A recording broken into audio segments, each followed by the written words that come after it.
Kahit anong kwento pa yan, tiyak na pakikinggan ko. Kahit pa yung mas bata sa akin dyan, i-share nyo lang. Hindi po ako judgmental. Pag-usapan natin yan, Talk to Kuya. Ang makakasama natin ngayon, dekalibre sa pag-arte. Marami siguro sa inyong kuhang-kuha ang gigil sa pagganap niya. Binigyan buhay niya ang karakter ni Basil Palacio sa primetime series, The Widow's War. Mga suki, please welcome Benjamin Alves. Hi, Ben. Hello. Bro, welcome sa Dapat Alam Mo, ha. Maraming salamat sa pagdating. Of course. Ben, dito sa Talk to Kuya, hindi lang ito basta kwentuhan, chikahan to with action. Oh, Yan. okay. May ibabato ko sa iyo ng mga tanong, sasagutin mo naman ito kung legit. Legit. Ayan, legit. At kung hindi naman, totoo, dupe. Ayan. Legit o dupe? Alright. Handa ka na ba? Sige, legit. Legit. Okay. Ang unang tanong, sa iyong career sa showbiz, nakilala ka na good boy, leading man vibes. Nahirapan ka bang gumanap bilang bad guy na si Basil? Legit o dupe? Do. Dupe? Yeah. Dupe? Bakit dupe? Gustong-gusto ko talaga po yung ganitong role eh. I've been looking for it throughout my whole career. So, nabigyan po ako ng opportunity na bumuo ng isang karakter na si Basil. Handang-handa na po ako.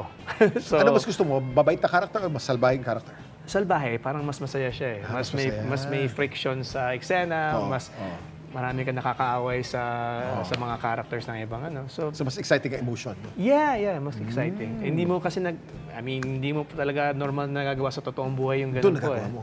Yeah, Ay, doon maganda nagagawa po. Kung strong ang personality ni Basil sa Widow's War, in real life, ganito ka rin ba? Bilang asawa? Legit o dupe? Hoy, takot sa misis. Super dupe. Aminado po Siyempre. ako nun. Sobrang takot sa misis. Siyempre. Opo. Bakit? Well, hindi naman sa takot, pero mataas po yung respeto ko sa asawa ko at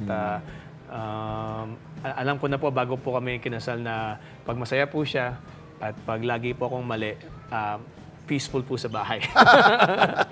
Natutunan ko na rin yan. Pareho tayo. Opo. Lahat po ng mga nakakuha ko sila Juancho, sila Mike, yung po advice sa akin. Basta How many umuo ka years lang. married na ba kayo? 1 year. Since January lang po. So, a new New chapter lang po sa buhay ko. Opo. Naku, maganda yan. Exciting yan.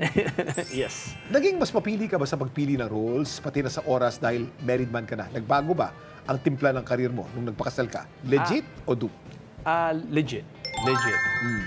Because mas gusto ko po talagang gampanan yung role na bilang asawa at hopefully yun yung mag-lead na maging role ko po maging tatay.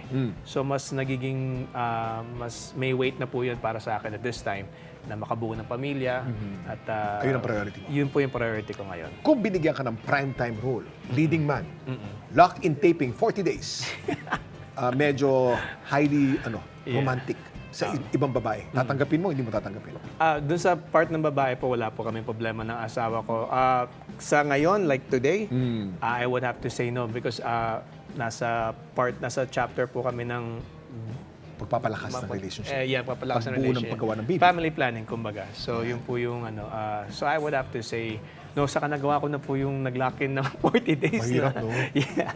At thank you po sa misis ko now, na girlfriend ko po dati, na siya po talaga yung tumayo na sa bahay namin, sa lahat ng mga aso po namin. Siya talaga yung nag-alaga po nung nawala po kami during pandemic. So, yeah. Ito, Benjamin, maagang namatay ang karakter mong si Basil sa Widow's War. Nalungkot o naiyak ka raw na maagang na maalam si Basil? Legit o dupe? Legit. Super legit. Kasi minahal ko po si Basil eh. Actually, mahal ko pa rin po siya eh. So, nalungkot po talaga ako na yung mga nagtataping po ako na alam kong patapos na. Nakakalungkot kasi parang napaglalaroan mo po talaga yung role eh. At lahat po ng bigay ko sa mga... Parang ngayon pa lang po gumaganda yung relationship namin nila Bea, nila Carla, na kahit ano po yung bato ko sa kanila. Tapos deads ka agad, no? Yan. But you know, you never know. You never, sa teleserye po natin, you never know. Oo, minsan nabubuhay eh. Si At Pinky Amador nga eh, nakakailang nabuhay na. At Diba? marami pong flashbacks. At sige po, yun po. So, you never Benjamin, kung hindi raw dumating ang proyektong Widow's War, ready ka nang mag-goodbye sa showbiz? Legit o dupe? Dupe. Alam ko po na parang pasara na po yung door, kumbaga.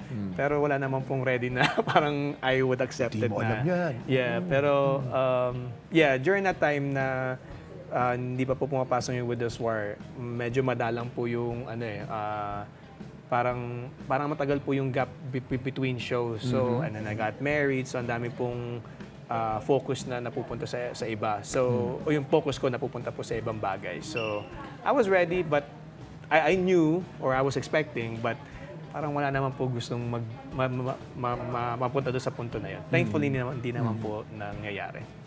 Alam mo, may trivia ako sa iyo. No? Ang number one fan mo dito, si Susan. Si Susan, gabi-gabi nanonood ng Widow's War yan. At memorize niya lahat ng mga karakter dyan. Galit na galit sa iyo yan.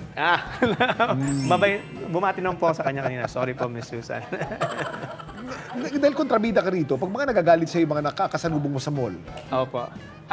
Actually, hindi pa ako nakikilalang Basil sa mall eh. Kasi makulot po yung buhok ko. Diba? Oo. Saka hindi po ako ganun maglakad talaga sa totoong buhay eh. So, hindi po ako may Benj, kembot. maraming salamat ha. Thank you very much at pinuunlakan mo ang aming bentahan mo naman ang mga kapuso natin na suportahan ang Widow's War. Go.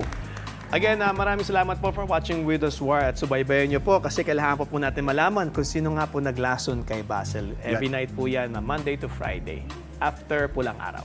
Hindi ba ikaw ang naglason? Pwede, hindi natin alam. Maraming salamat ulit, Benjamin Alves, sa pagbisita at sa ating napakasarap na kwentuhan. Tandaan, if you want to talk, just talk to Kuya.